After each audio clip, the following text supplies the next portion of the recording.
Assalamualaikum warahmatullahi wabarakatuh. Kami dari kelompok 2 SBC ingin memperkenalkan diri. Dimulai dari saya, perkenalkan nama saya Aida Nurjana Sati. Perkenalkan, nama saya Dewi Adan Hajina.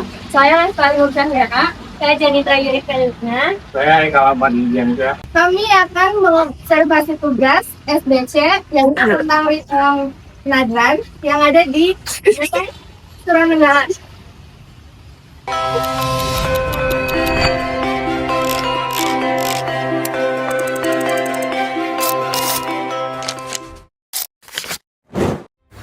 Tradisi Nadran adalah upacara adat tahunan yang sangat terkenal di kalangan masyarakat nelayan yang tinggal di wilayah pesisir utara Jawa, terutama di daerah Cirebon, Indramayu, dan Subang.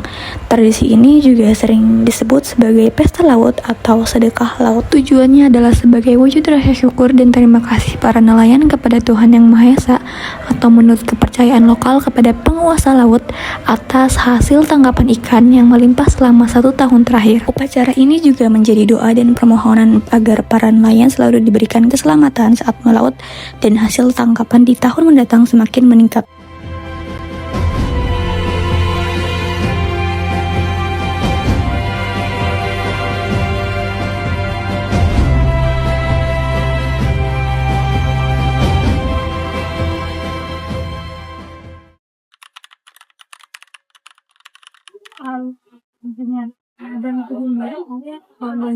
Jadi kita itu setiap tahun mengadakan sedekah. Kalau karena itu kan ajar kita mendapatkan rezeki dari tahun terus mendapatkan banyak jadi kita imbal baliknya itu memberi makan yang tahu. Terus kita di sini mau apa?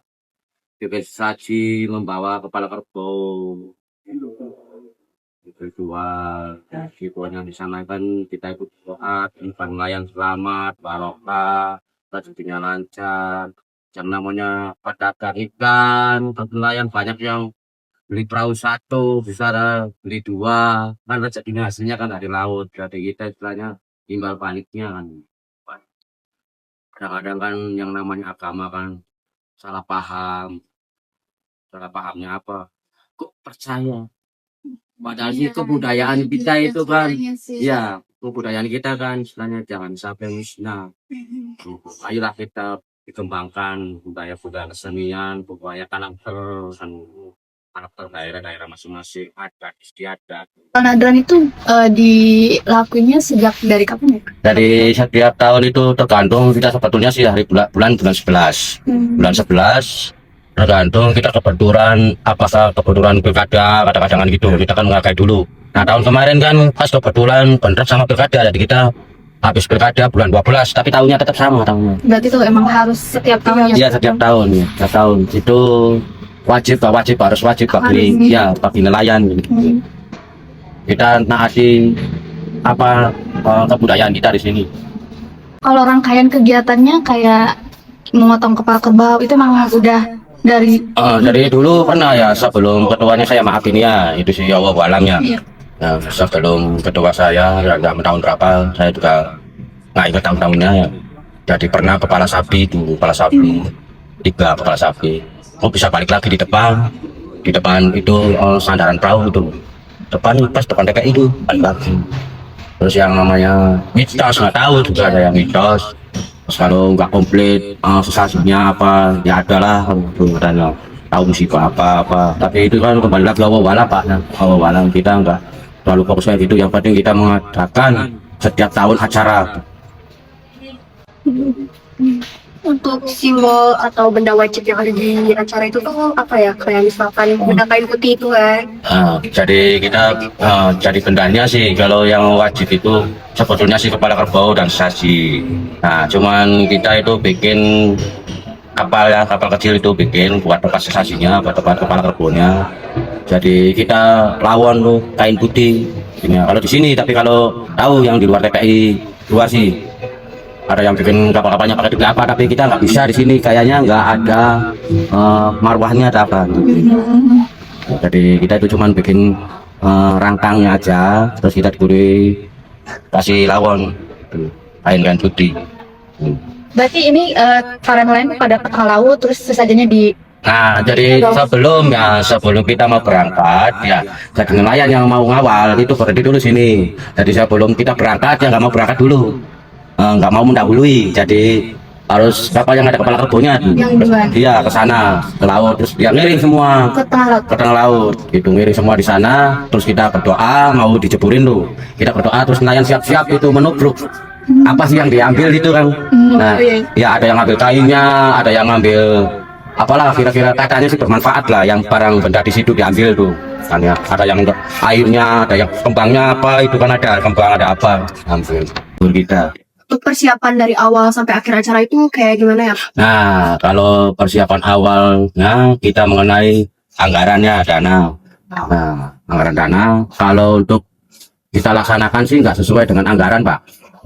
Tapi kita ada kebijakan, solusinya kita itu berusaha merapatkan nelayan dan tengkulak itu kan pedagang yang ada di lokasi sekitar sini.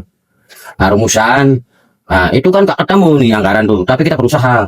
Ya, kita mengajukan proposal ke Dewan, terus ke Pak Bupati, itu sih partisipasi, kita tidak memaksakan. Kalau dikasih, kalau nggak dikasih ya nggak apa-apa, kita asal tahu aja.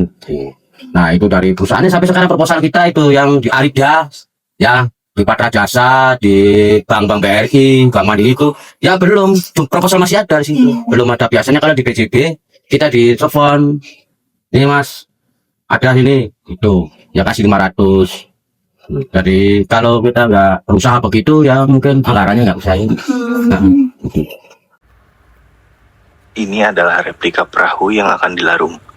Akan dibawa oleh panitia yang kemudian ditempatkan pada perahu khusus yang bertugas membawa replika perahu ke tengah laut.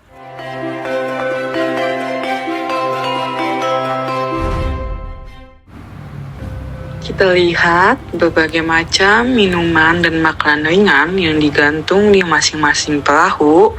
Yang mengikuti tradisi Nadran juga membawa nasi tumpeng bersama lauknya. Yang kemudian setelah proses, larung sesaji di tengah laut, semuanya makan bersama sesuai makanan yang dibawa.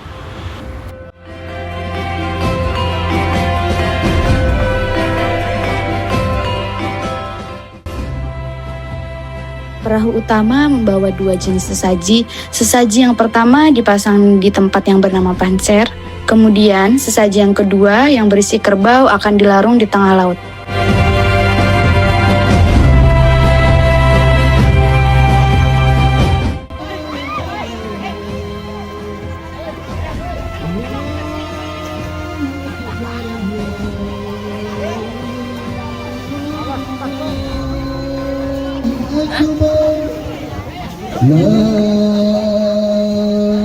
Sebelum replika perahu dilarungkan, umumnya para warga melakukan doa bersama dan juga melakukan azan dan iqamah.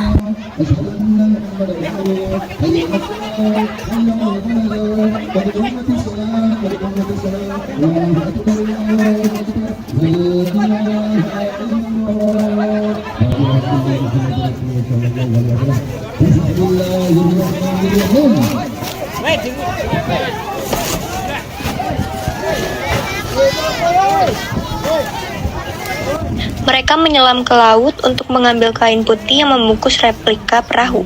Adapun kepala kerbau dibiarkan tenggelam di dasar laut. Mereka percaya bahwa perolehan kain putih itu akan menjamin hasil tangkapan ikan yang melimpah bagi perahu mereka.